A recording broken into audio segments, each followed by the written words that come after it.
everybody, and welcome back to the channel. Today I just want to do kind of a casual chat about the first 6 months of my reading year. I did try to record the mid-year book freakout tag video that everybody is doing, and it ended up being 35 minutes long, which is excessive, even for me. So I thought that if I did it this way, just kind of a casual discussion about how my reading year has been going so far, that I could give you the same information, but hopefully in a much shorter package. So I just want to talk a little bit about my favorite books of the year so far, some authors who have become fast favorites for me, some books I'm looking forward to reading in the latter half of the year, and then just a little bit about the channel and what to expect moving forward. So first of all, I just have to say that I have been so grateful and so overwhelmed by the amount of growth that's been on the channel so far. I have really enjoyed my time on BookTube. This has been such an awesome experience, and I am so thankful. There's a little bark there from Pippin. So I'm so thankful for everyone who has followed, all of the people who are active in the comment section. I really like chatting with you. And then also to the booktubers who have provided me with that growth, because without Patrick and Alan and Mike and Philip, I would never have gotten this many subscribers, or probably if Philip didn't give me that original shout out, probably would have never gotten past like the 20 subscribers that I had to begin with. So I am really grateful that when they gave their shout outs that you guys decided to stick around, and I am immensely grateful for the help that they have given me. Moving along to the book portion of this video, I do want to give a rundown of some of my favorite books of the year. I've decided to cap that at a top 5 because I know if I go into a top 10, this is just going to run forever and ever, because I will want to talk about these books, and then that will make it hard to keep this brief. So I'm going to talk about my 5 favorite books of the year. And these are actually spread across a variety of genres. And the first is actually a graphic novel. So reading more graphic novels was one of my reading goals for the year, because I used to be really into them, and then in the last 10 years have really moved away. And while I don't think that I will be following mainstream comics anymore, I do still like to look for limited runs or independent graphic novels that I really enjoy. And I hope that if you have any recommendations of that kind, that you will leave them for me, because I'm always looking for something new to check out. The graphic novel that made a big impression on me this year and ended up, I think it might have been like my first 5-star read of the year, was Tom King's The Vision, or the complete series of The Vision, which is essentially a story. I think one of my followers told me they used some bits of this comic as inspiration for the WandaVision TV show, which I have not seen, so I can't really make a comment. But basically, the plot of the graphic novel is that Vision constructs a wife and 2 children, and they move off to suburbia to try to live out a happy, normal life. And it does not go happily, and they do not function normally. So it goes about as well as you would expect. I was expecting this to be somewhat sad and also maybe a little funny, but what I was not expecting was how dark it was going to be and how literary it was going to feel. I had a great time reading this. There were tons of literary allusions, a lot of really deep themes were explored, a lot of important themes were explored, and I thought that the writing was excellent. I had a great time. It is a single volume compilation of, I think, 6 issues, and it is fantastic. You need almost no background knowledge about the Marvel Comics universe in order to read it. The more you know what's going on in the background, but I think anybody could go in and read this and still get something out of it. And I thought it was phenomenal. It has stuck with me throughout the year, and I still find myself thinking about it sometimes 6 months later. So that is why I feel like it needs to make my top 5 list. The second book, and this is really the entire series, but I don't want my top 5 list to all be like books by the same author, so I have limited myself to one selection per series. And the book that I'm going to go with is Wrath by John Gwynne. So this has been the year of John Gwynne for me. I discovered John Gwynne's books thanks to the amazing booktubers who talk him up this year, and I read through his entire bibliography. So I read his Faithful and the Fallen series, the follow-up trilogy of Blood and Bone, and then his new release, The Shadow of the Gods. And I loved them all. He is a phenomenal author, and he does so many of the things that I like. I love epic fantasy. I love heroic fantasy. I love big feelings and good versus evil and those classic themes. And I think that he really does put a unique twist on those themes that makes them feel fresh. And I enjoyed so much reading through his books. They inspired a lot of big feelings, like feelings of pride and just glory, and watching the characters accomplish things that you wanted them to accomplish, or watching them fail miserably and being heartbroken. It was so easy to feel for John Gwynne's characters. And that, above everything else, is what really draws me into a fantasy novel. If I can connect to and fall for the characters in the book, then I would know that I'm going to have a great time reading it. And that was totally the case for everything that John Gwynne has written. I will pick Wrath as my favorite because I think that he has a particular strength in his finishes. So his concluding novels, at least so far, have been so epic, so explosive, so grandiose, and it has been so much fun to read them. So had to put one of his books on the list, and if I have to pick one, then I'm going to go with Wrath. Number 3 of my top 5 for the year is Archer's Goon by Diana Wynne Jones. And I know this is outside the wheelhouse of a lot of people who watch this channel because it is technically categorized as middle grade. But to me, Diana Wynne Jones fills the same space in fantasy as Neil Gaiman, which is that magical, whimsical, fairy tale-esque story that really defies any age categorization. I could definitely read Archer's Goon, which is basically a story that combines one dad's writer's block, one family of crazy kids, and a group of elder beings, we'll call them, who are controlling the city in which all of these characters live. It's kind of half mystery, half goofy fantasy, and I had such a good time. It was, when I think of the word magical, I think of this book. I loved every second of reading it, and like I said, I could read it to my kids, and I feel like they would have a great time with it. I could also gift it to my dad for Christmas, and I know that he would have a great time reading it. So I really think it is accessible across the board. And I know that I'm going to reread it, and probably soon. That was how much fun I had while I was reading that book. So if you haven't read it and you like whimsical fantasy, like if you're a diehard grimdark fan, then obviously don't go pick this book up. But if you like whimsical fantasy, if you like Neil Gaiman's work, then I would definitely recommend reading Archer's Goon. Enjoyed it so much. Book 4 is the only work of nonfiction that is on my top 5 list for the year. And that is a book called We Contain Multitudes, or I Contain Multitudes. I don't really remember. And I don't remember who wrote it. I apologize. I find it harder to remember the authors for nonfiction.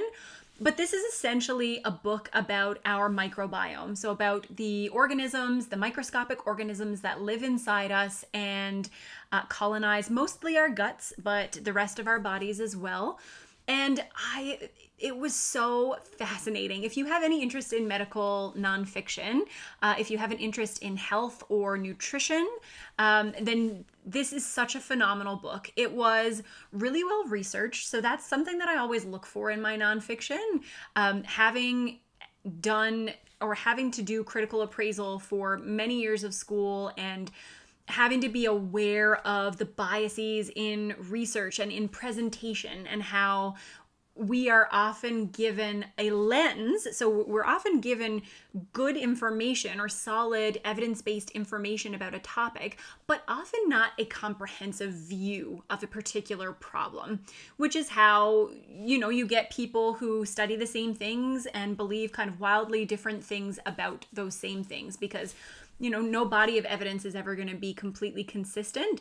And I think that in this book, the author did a fantastic job of demonstrating his points, but also bringing pieces of evidence into the book that didn't align with the things that he researches or his particular passions in terms of microbiology. So I felt like it was really well balanced in terms of research.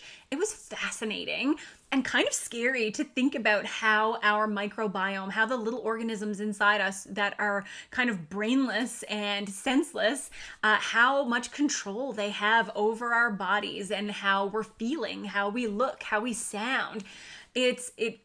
Obviously, this is the kind of stuff that I really like, but I think even if you're not in the medical field, this is a fantastic work of nonfiction. I listened to it by audio. The audio was fine. It wasn't anything stand out, but it was definitely easy to listen to, and I had a great time. It is definitely my favorite piece of nonfiction that I have read this year, and one of my favorite books that I have read so far, period. The final book that makes it to the top 5 for me for this year is Tyrions Throne by Sebastian de Castell. So the same thing with John Gwynne. I had a phenomenal time reading the entire Greatcoat series, but for me at least, these books just built and built upon one another. I did a full series review for this because I enjoyed it so much, and I will readily admit that I think that book 1 is a step down in quality from books 2, 3, and 4. I think Sebastian de Castell grew immensely as an author in the period of time between writing those books. I think that the editing is sharper. I think that the stories are better. I think that the relationships are more fleshed out. So I think there's a lot of improvements. And for me, the enjoyment just mounted with every book in this series.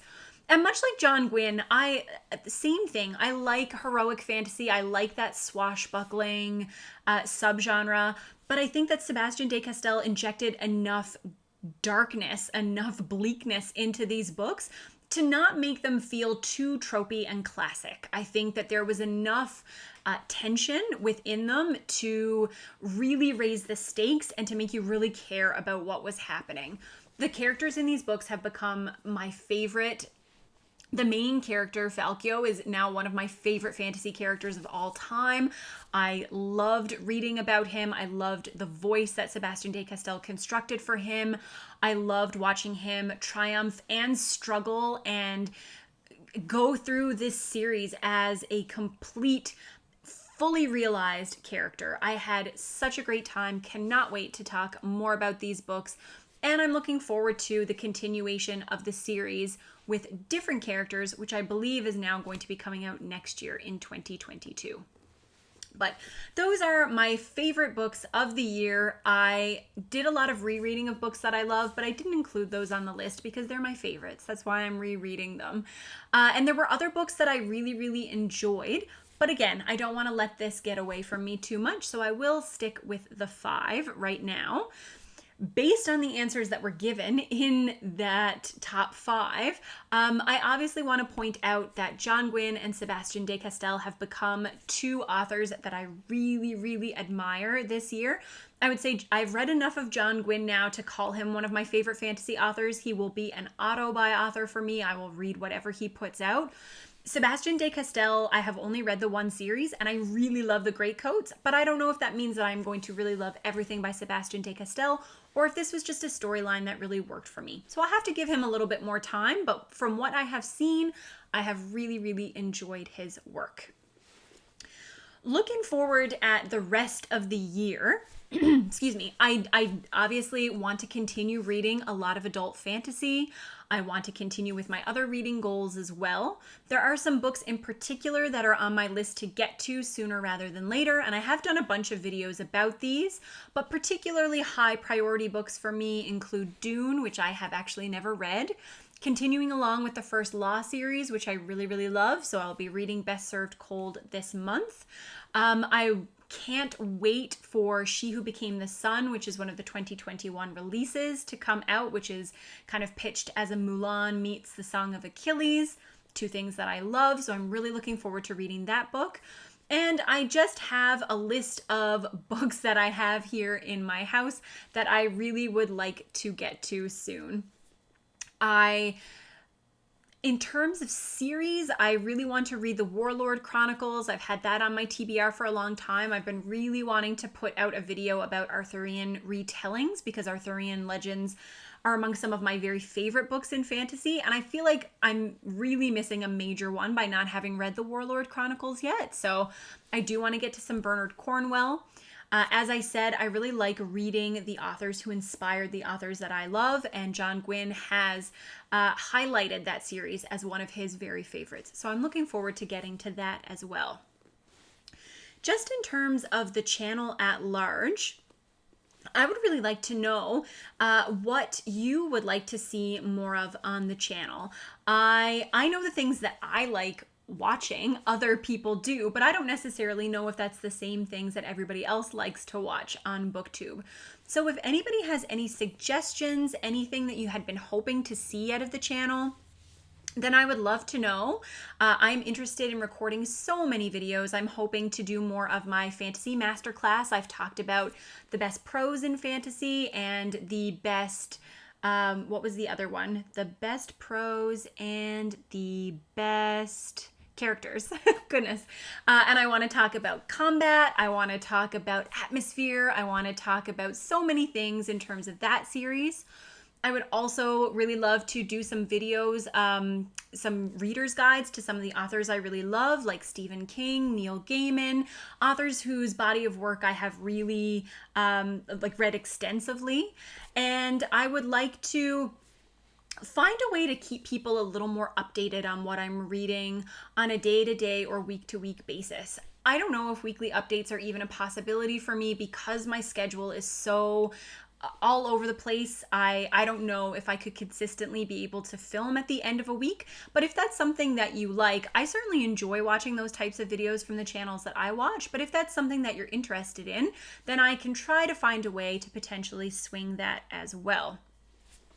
Another thing that has come up is the possibility of buddy reads. I really love to talk to people. I tend to harass my friends on Discord when I'm reading something that I know that they like to the point where it's just like a stream of gibberish that's coming at them. Patrick ends up dealing with the brunt of most of that because A, he's read like everything, and B, I know that I can send him like 100 messages in a row and he won't get annoyed at me.